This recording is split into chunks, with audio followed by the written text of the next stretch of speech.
Kekerasan seksual terhadap anak di Kota Batam. Kami telah terhubung dengan Bapak Dedi Suryadi selaku Kepala UPTD PPA Kota Batam. Selamat malam Pak Dedi. Selamat malam Pak Dedi. Selamat malam. Ya, bisa dengar? Suara saya terdengar? Ya, sudah terdengar Pak. Ya, Pak Dedi, sesuai Undang-Undang Penyalahgunaan Seksual merupakan salah satu tindak kekerasan terhadap anak. Dari data Dinas Pemberdayaan Perempuan, Perlindungan Anak, Pengendalian Penduduk, dan Keluarga Berencana Kota Batam, sepanjang tahun 2023 dan 2024 ini, sudah terjadi berapa kasus, Pak? Kalau dalam data kami untuk 2023 ya. Itu ada yang tersimpun di Simponi itu ada 132 kasus. Dengan kategori mengalami kekerasan fisik 12 orang, psikis 2 orang, seksual 99 orang, kemudian yang mengalami eksploitasi anak itu 4 orang, dan mengalami penelantaran 9 orang, serta trafficking 6 orang. Ya, Nah, itu data yang ada sama kami, Mbak Putri. Ya. 123 kasus ya, Pak ya? Yang terhimpun di Simponi ya. Iya. Kenapa jumlah tersebut berbeda dengan jumlah yang ditangani Polresta Barelang, Pak? Karena sepanjang tahun 2023 saja polisi menangani 226 kasus kekerasan seksual terhadap anak-anak. Oh gitu. Jadi di dalam Simponi tentu kan ada kriteria-kriteria yang masuk di dalam data. Namun sebetulnya kalau dalam catatan kami sepenuhnya ada 173. Jadi kan ini berbeda dalam data ya, data ketika kita melakukan pelayanan dengan data yang kita himpun di Simponi. Karena ada beberapa hal ketika kita masukkan ke dalam Simponi kan ada beberapa kriterianya juga yang harus disamakan. Nah begitu juga dengan mungkin rekan-rekan kita penyidik atau polisi juga mungkin ada beberapa data yang kategorinya tidak masuk ke dalam data kita atau tidak dalam pelaksanaan pelayanan yang mungkin tidak beriringan dengan kita gitu. Mungkin pelayanan dari penyidik sendiri dan kita juga ada. Tapi sepanjang ini kita selalu berkolaborasi dengan baik. Iya, artinya koordinasi yang dijalin dengan stakeholder terkait khususnya dengan kepolisian seperti apa? Khususnya sinkronisasi data ini, Pak? Iya, kalau di dalam pelaksanaan pelayanan OPTD PPA kita yang dibentuk oleh pemerintah Kota Batam, kita sistem pertama tentu dalam rangka penjangkauan ya. Begitu ada informasi itu baik dari kepolisian, dari masyarakat, ataupun ada organisasi yang melaporkan, kita lakukan penjangkauan. Nah, dalam sistem penjangkauan, biasanya kita memang mendatangi korban atau di mana sumber itu kita dapatkan atau informasi itu kita dapatkan. Nah, di dalam pelayanan ini ada juga 2 sistem. Sistemnya artinya bentuk pelayanan ini bisa kita datangi atau yang bersangkutan atau korban itu diantar atau dirujuk ke kita oleh kepolisian. Itu dalam sistem penjangkauan. Setelah itu, kita lakukan proses pendampingan. Misalnya setelah kita penjangkauan di tempat korban, misalnya di polsek atau di mana informasi, lalu kita lakukan pendampingan. Dalam sistem pendampingan, biasanya kita melakukan langsung identifikasi dan asesmen sementara. Jadi identifikasi ini kita menggali informasi-informasi sebanyak mungkin. Kemudian untuk asesmen sementara, tentu kita juga menggali tentang korban ini siapa di sekitarnya gitu. Karena kita yakin setiap permasalahan tidak pernah berdiri sendiri gitu. Nah, dengan demikian kita baru tahu langkah-langkah yang akan kita lakukan ke depannya. Tentunya ini harus hasil koordinasi dengan pihak berwenang ya, seperti penyidik di pospek setempat. Nah, setelah itu baru kita memberikan perlindungan. Ya, tentu memberi perlindungan ini adalah suatu langkah memberikan rasa aman dan nyaman bagi korban. Nah, untuk memberikan rasa aman dan nyaman, kita ajak ke UPTD PPA. Di sini kita menyediakan fasilitas untuk konselingnya juga. Jadi kita menyediakan peksos yang dari awal penjangkauan pendampingan terus dibawa ke UPTD PPA dalam rangka perlindungan dan rasa aman. Nanti di situ dilayani oleh peksos dengan langkah-langkah psikososialnya dan oleh psikolog dalam rangka mengurangi traumatik korban. Nah, seperti itu. Pak Dedi, jika melihat letak geografis, kekerasan seksual terhadap anak di Batam terjadi di kawasan seperti apa, Pak? Maksudnya di kawasan ini bisa sedikit ini kan, Pak Putri, lingkungan bagaimana? yang seperti apa yang menyebabkan banyak terjadi kekerasan seksual? Nah, iya.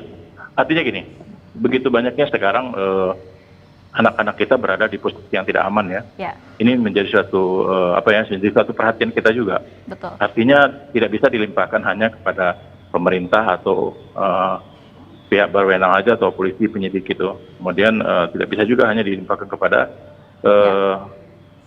istilahnya kepada orang tua yang harus mengawasi, tapi lingkungan juga harus ikut peduli gitu. Di mana lingkungan ini juga kita membutuhkan semacam kepedulian memperhatikan anak-anak kita. Iya. Nah, di dalam wilayah-wilayah yang saya sebutkan tadi, tentu ada beberapa daerah yang mungkin rentan bagi anak-anak kita. Misalnya dalam sisi pergaulan, kemudian dalam sisi komunikasi, kan ada wilayah-wilayah yang di mana komunikasi yang dibentuk oleh lingkungan itu adalah komunikasi yang sifatnya mungkin kurang berpendidikan atau kurang bagus lah bagi tumbuh kembang anak gitu. Sehingga anak ikut terlibat dalam lingkungan tersebut, berbicara keras, berbicara kadang tidak sepantasnya atau malah adaptif terhadap norma-norma di lingkungan. Nah, kebanyakan juga lingkungan tidak begitu peduli atau tidak begitu aware, kadang malas lah atau mungkin nggak enak lah nanti negur anak ini, nanti orang tuanya marah. Nah, akhirnya anak itu terbiarkan dengan tumbuh kembangnya seperti tidak berbicara dengan baik, tidak ada sopan santunnya berkurang. Nah, seperti itu Mbak. Jadi itu wilayah-wilayah yang perlu kita sikapi bersama. Maka dalam kesempatan ini juga kita ingin dalam komunikasi ini membangun bagaimana yuk kita sama-sama melihat dan peduli terhadap anak-anak kita. Karena anak kita ini adalah generasi kita ke depan. Mereka akan menggantikan posisi kita nanti setelah kita tua atau segala macamnya. Dan ini anak-anak ini harus didampingi atau diberi penguatan-penguatan dari dini. Nah, penguatan-penguatan itu adalah memberikan perhatian-perhatian yang positif, seperti itu. Artinya untuk meminimalisir atau mencegah terjadinya kekerasan seksual terhadap anak, apa yang dilakukan oleh pemerintah selama ini, Pak? Iya, sampai saat ini kita sebetulnya sudah melakukan beberapa langkah ya. Pertama langkah pencegahan ya. Kalau pencegahan itu yang kita lakukan seperti sosialisasi. Nah, sosialisasi ini kita sudah lakukan di dunia pendidikan. Kita selalu turun ke sekolah-sekolah memberikan edukasi bagaimana supaya bahwasannya kekerasan ini itu berdampak sangat sangat mendalam bagi korban. Nah itu, misalnya kekerasan dalam bentuk psikis, walaupun kekerasan itu hanya ucapan, tapi itu bisa menghantam mental korban. Begitu banyaknya orang yang menganggap dengan ucapan itu hanya sekedar lelucon. Tapi bagaimana dengan korban yang menerima ucapan itu menjadi deraan kehidupannya gitu loh. Nah ini yang harus dipikirkan. Kemudian itu baru dalam bentuk verbal, belum lagi dalam bentuk fisik. Fisik misalnya saya melakukan pelecehan, melakukan pemerkosaan, melakukan kekerasan, pukulan segala macam. Ini traumatiknya berbeda lagi gitu. Maka muncullah permasalahan di anak-anak yang akhirnya mengambil pintas gitu loh, mengambil pintas seperti berputus asa dalam kehidupan. Akhirnya dia tidak mau melanjutkan pendidikan atau ibaratnya pola kehidupan, pola pendidikan dia terganggu, terus pola tidurnya dia terganggu, kemudian juga menjadi apatis menatap masa depan. Nah, ini juga menjadi suatu hal yang perlu kita perhatikan. Ada lagi yang sekarang ini kan pencegahan dalam bentuk mengisolasi atau menelantarkan. Jadi kadang-kadang ada memisahkan seakan-akan anak ini pembawa sial lah atau segala macam, ada stigma-stigma tidak baik. Itu juga harus dihilangkan, Tidak boleh ada hal seperti itu. Artinya seberapa efektif upaya yang sudah dilakukan oleh pemerintah? Toh kekerasan seksual masih terjadi seperti kemarin yang terjadi di Bengkong, bahkan juga terjadi kekerasan di lingkungan pendidikan, Pak Dedi. Seberapa efektif? Kalau untuk berbicara efektifnya, tentu kan harus ada istilahnya itu kajian terlebih dahulu efektif dan tidaknya. Tapi kami tidak melihat ke arah sana, kami melihat ada sosialisasi ini harus terus dilakukan. Itu baru dunia pendidikan. Di dunia pendidikan tidak hanya para pelajar, tidak hanya para siswa, tapi juga mahasiswa kita lakukan untuk melakukan sosialisasi ini. Kemudian kepada masyarakat juga kita lakukan. Masyarakat melalui perlindungan anak terpadu berbasis masyarakat. Jadi masyarakat kita ajak gitu loh. Namanya PATBM ya. Jadi masyarakat kita ajak, ayo peduli, tolong aware dong dengan anak kita gitu. Kemudian juga kita melibatkan posyandu dalam sosialisasi ini. Kita melibatkan tim penggerak PKK yang ada di kelurahan dan kecamatan, dan juga lembaga-lembaga pemerhati anak lainnya. Nah itu baru di masyarakat. Dan ada lagi di instansi, kita juga turun ke instansi seperti kelurahan, kecamatan, kita datangin polsek, kita datangin kejaksaan, mensinkronisasikan dan kemudian juga menyatukan persepsi dalam penanganan anak ini. Bagaimanapun, ini tetap menjadi pemikiran kita dan kita lagi mencari terobosan-terobosan apa yang sebaiknya harus kita lakukan untuk mengurangi pencegahan kekerasan ini dalam bentuk itu. Kemudian indikator bukan berarti semakin banyaknya indikasi terjadi itu membuat sebuah ini meningkat, tidak, tapi semakin banyaknya orang sudah berani berbicara gitu loh. Selama ini kan mereka mungkin diam, diperlakukan buruk, mereka diam. Nah sekarang mereka mengadu, mereka ada tempat mengadu dan mereka berani mengadu. Ini juga menjadi suatu catatan gitu loh. Jadi kalau misalnya berbicara tolok ukur seberapa efektifnya, kita tidak bisa melihat ke arah sananya. Kalau kami melihatnya adalah semakin banyaknya orang mampu berani berbicara, berarti semakin terungkap dan setiap orang itu bisa mendapat pendampingan. Nah itu baru dalam bentuk sosialisasi, Mbak Putri. Ada lagi dalam bentuk seminar, kita juga lakukan melalui tim gugus tugas pencegahan satuan pendidikan. Kan sekarang itu berdasarkan Permendikbud ya, bahwasannya di setiap dunia pendidikan sekarang sudah harus ada tim satgasnya. Jadi di lingkungan sekolah itu sudah ada edukasi terhadap anak didik kita oleh tim satgasnya gitu. Kemudian juga ada tim satgas di tingkat perguruan tinggi. Sesuai kita mengimplementasikan undang-undang TPKS ya. Kemudian kita juga lakukan FGD, dengan lintas sektor, kemudian juga dengan pemangku kepentingan lainnya. Seperti itu. Baik. Untuk anak yang korban kekerasan seksual, Pak Dedi, apakah mereka mendapat pendampingan hukum dan trauma healing juga dari pemerintah?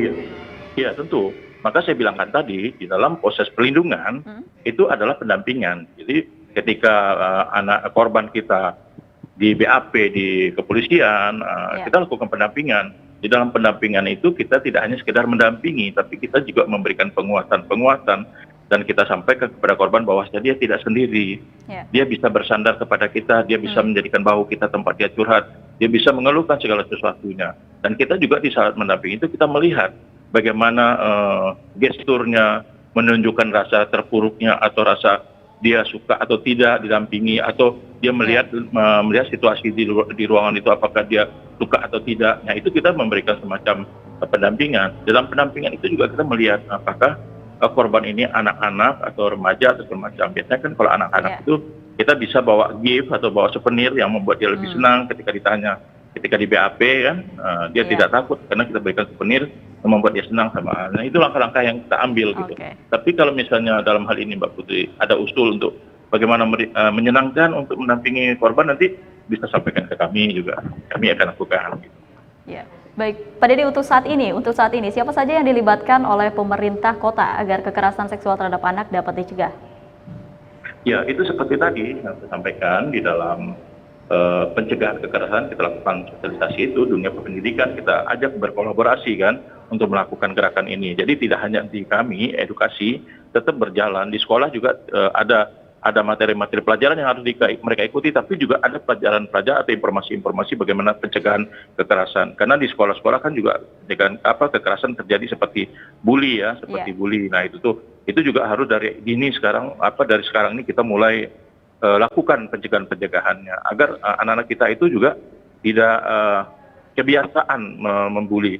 Karena kita melihat dari psikologi perkembangan anak kita ini di usia 12 tahun ke atas itu adalah usia-usia yang sangat rentan, usia-usia yang perlu kita jaga, usia-usia yang perlu kita kawal. Dan itu usia yang mereka juga harus menyadari mereka harus kontrol terhadap tumbuh kembang diri mereka. Karena di usia itu rasa ingin tahunya tinggi, rasa ustilnya tinggi, rasa isengnya, terus rasa ingin coba-cobanya tinggi. Nah itu. Nah beberapa kasus yang kita temui anak-anak yang seperti itu kadang terbawa-bawa. Misalnya contoh ya, anak yang melakukan tindak kriminal misalnya mencuri. Nah ini kadang-kadang efek dari ngikut-ngikut gitu, karena dia lihat mungkin entah temannya di luar sana atau dia lihatnya orang dewasa melakukan itu aman-aman aja, lalu dia nyoba-coba mencuri. Atau mencoba-coba melakukan hal-hal yang tidak sepatutnya di usia dia.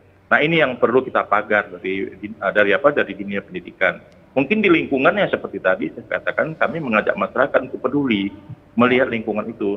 Jangan sungkan dan jangan segan apabila memang bukan anak kita, tapi sepanjang dia tinggal di lingkungan kita, kita perlu juga memberi arahan. Tentu memberikan arahan dengan komunikasi yang membangun ya, yang baik. Jangan menegur anak itu seperti menegur yang tidak sepatutnya. Maklumlah, anak-anak ini kan belum matang pola pikirnya.